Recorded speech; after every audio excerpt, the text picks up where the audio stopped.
I'm really nervous. Can you guys tell?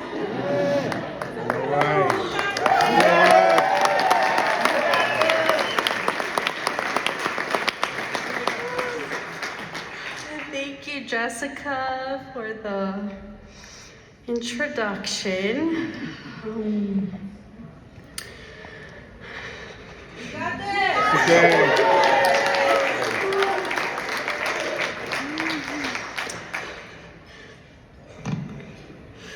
I never considered myself to be much of a speaker. I never considered myself to be much of anything at all, really. An inspiration, someone to look up to, anything like that. I spent many years alone in various rooms, whether that was at my father's house with a small baby in my arms, at a group residential home with other moms and their kids, or the 6th floor at Warren Village.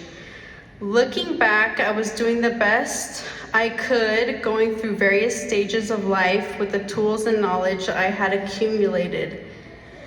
Being informed and molded by life's challenges. It wasn't always pretty. In fact, it rarely was. While I have had to make grown woman decisions for many, many years now, it wasn't until this year that I could look in the mirror and fully recognize myself as a grown woman.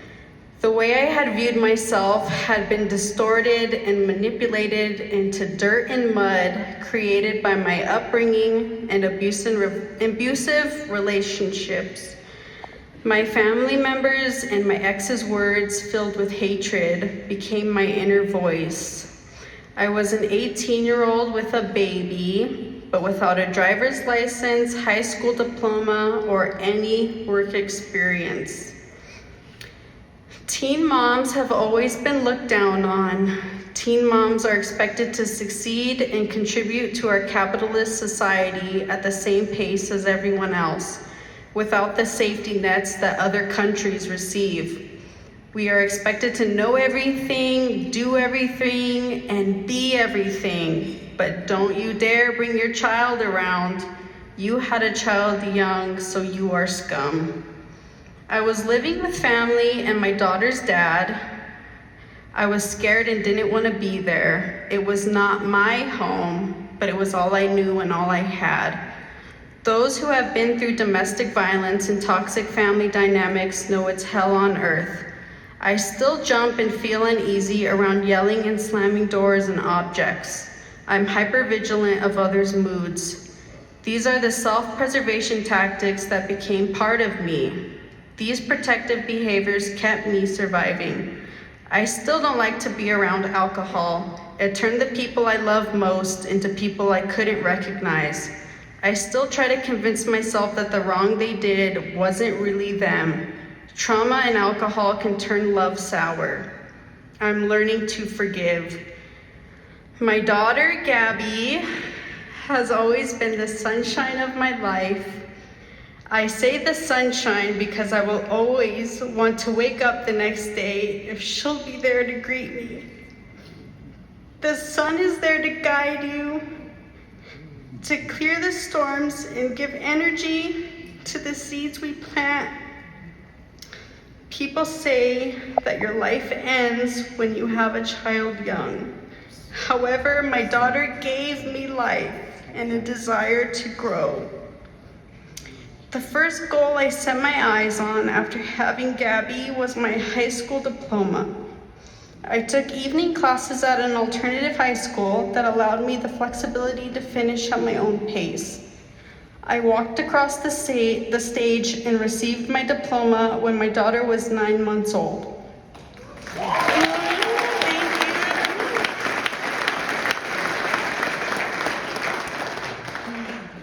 My tiny 90-pound body was swimming in my cap and gown. Stress has always killed my appetite. It was at that school that I met the first person that put the wheels in motion to my story towards a better life.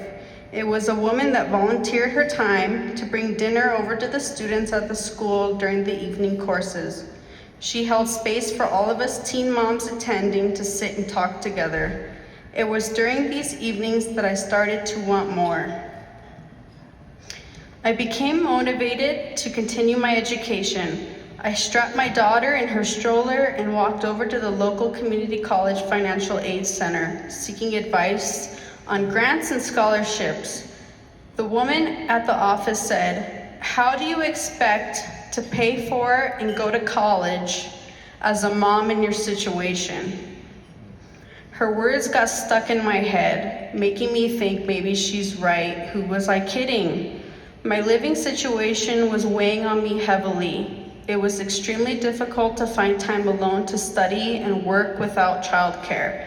I started to lose hope about getting out into something and somewhere better.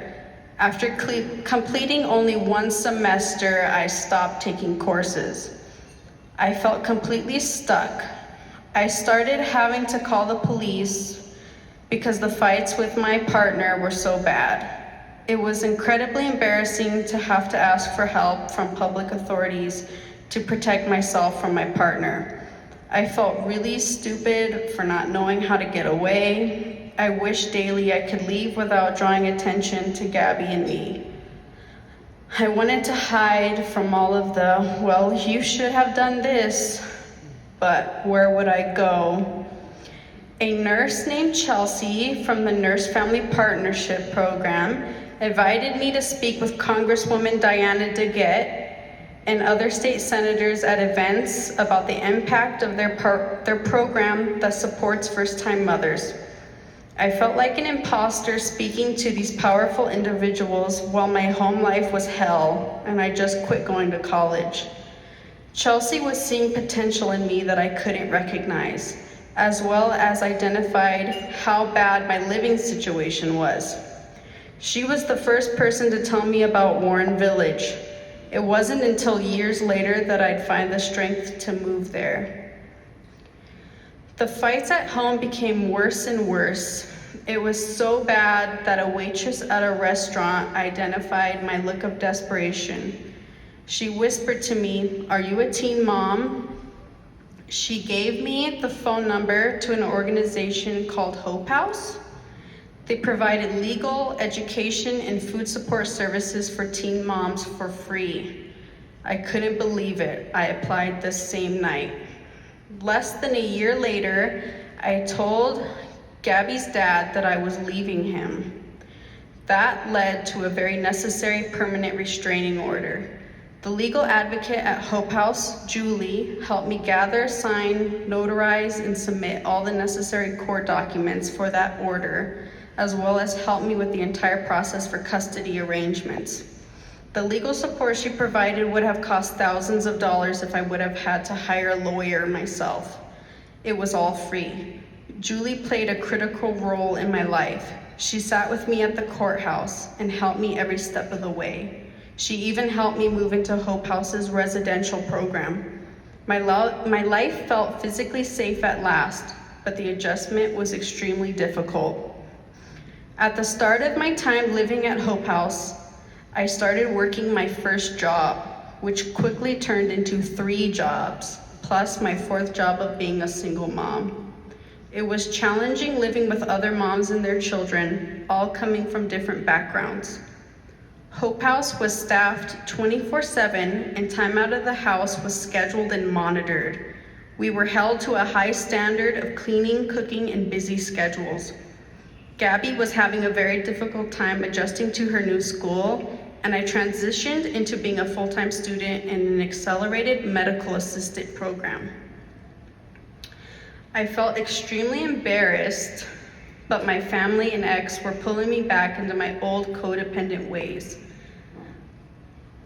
Familiarness can appear comfortable, even if it is painful in many other ways.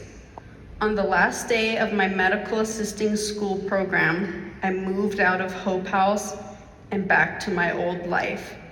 I didn't even prioritize going to the graduation for my medical assisting program. My certificate was mailed to me. I quickly realized I had made a huge mistake. I remembered when Nurse Chelsea told me about Warren Village 3 years prior. I went as soon as I could and submitted my application. I was extremely lucky that there was not a wait list then, as the wait list is usually very long. During my first year at Warren Village, the pandemic started and the world shut down. Many resources slowed and ended completely. Warren Village and Hope House became my constant support. I began taking more courses at the local community college as I realized I would get nowhere making $14 an hour as a medical assistant. I was so stressed that I was still spending time with my ex and fighting more and more. I would spend Monday through Friday at Warren Village and the weekends with him. If the fights were ever too bad, I went back to my own apartment. With each fight, I longed more for a day I could be at my own apartment at Warren Village full time. My ex and family would ask when I was coming back.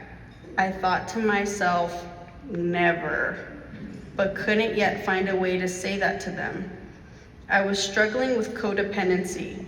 I struggled my entire life with setting boundaries and doing what was best for me. Warren Village taught me how to do that. The many nights I spent crying in my apartment alone were necessary for me to process my challenging childhood in that abusive relationship. It was extremely painful, but necessary.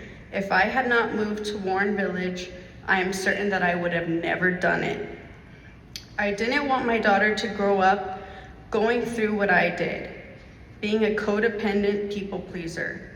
I want my daughter to know it's okay to put herself first, to strive for more than only relationships and having kids. I want her to be independent while also loving life, traveling, spending time with friends, and herself.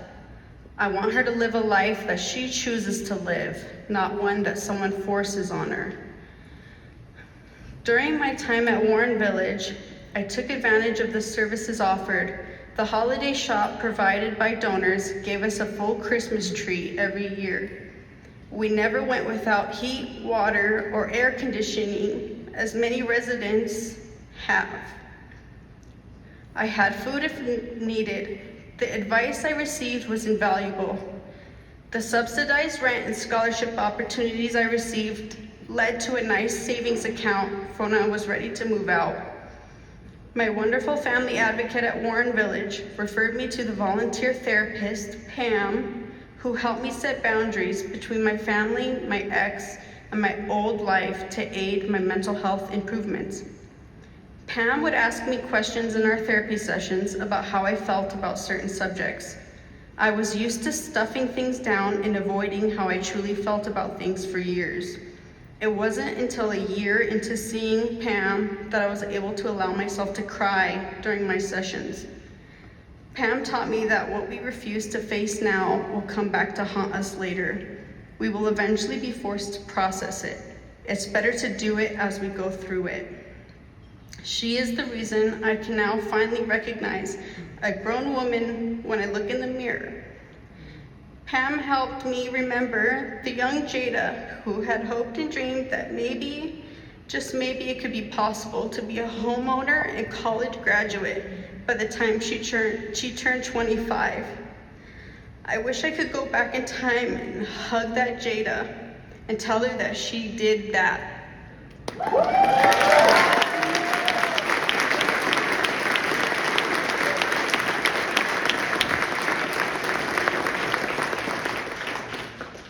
As my time at Warren Village was ending, I joined a class facilitated by a previous resident of Warren Village, Reba. She was warm, welcoming, and working on similar goals as I was. We became close friends. She asked me, "Are you planning to buy a house after Warren Village?" I had just applied for a mortgage loan. I was very discouraged as my low loan approval amount, the down payment required, and extremely high interest rates would only get us a tiny condo. Reba recommended I look into Habitat for Humanity. I applied for the program, was interviewed, deemed qualified, and allowed to apply for the home I wanted. 13 months ago was my last week at Warren Village. That same week, I passed my exam to become a registered EEG technologist and closed on purchasing my new home via Habitat for Humanity.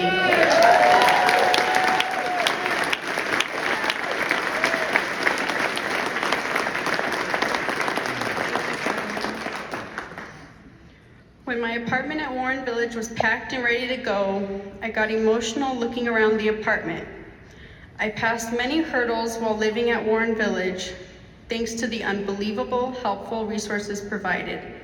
I accomplished financial, educational, emotional, and relationship goals during my time at Warren Village. I thought about all the other moms that lived in that apartment before me and how they must have felt moving out. I wondered what they had accomplished during their time there. I walked over to the window and looked out into the view of the city. I felt that my life was finally beginning. It was the start of a new chapter in life. I locked the door to apartment 611 for the last time. I wasn't expecting to feel so lonely during my first few months out of Warren Village. I was used to always hearing kids down the hall and seeing my neighbors and going to classes or events with other single moms and their kids. Now it was just my daughter, myself, and our cat. My house is quiet. Around the same time I left Warren Village, I also aged out of the Hope House program. My support networks were gone. I was panicking. It took a while for me to realize that this is what was supposed to happen. I was supposed to finish school, get a good job, and move on with life. I wasn't supposed to need Warren Village or Hope House forever. I had made it. This was it. This was my life now, and I'm living it. This took a long time for me to get used to.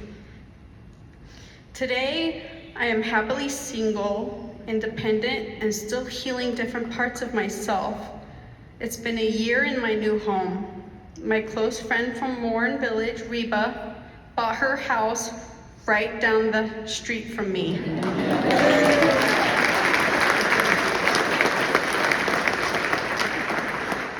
We are incredible support to each other. The two of us had a barbecue a couple weeks ago with another former Warren Village resident and her child. Our kids were running, smiling, and playing together, and it made everything make sense for us. All the sadness, hard work, and years of effort came together in that moment. The joy is what Warren Village helped us find in ourselves and in each other. Last week, I was sitting in the waiting room for my session with Pam, the Warren Village therapist, who I've been seeing weekly for over 4 years. The door to her office opened and her client from the previous session walked out. It was another former Warren Village resident that I met the first difficult year I had at Warren Village. We ran up and hugged each other. "What have you been up to?" Turns out she accomplished everything she was working on during the time I knew her also. She moved out of Warren Village a couple years before I did. She was also still seeing our therapist Pam and working on healing. I walked into my session with tears in my eyes, reflecting on everything I have overcome in the past 8 years. I looked up to see tears growing in Pam's eyes as well. We sat for a moment in silence. This is what it was all for.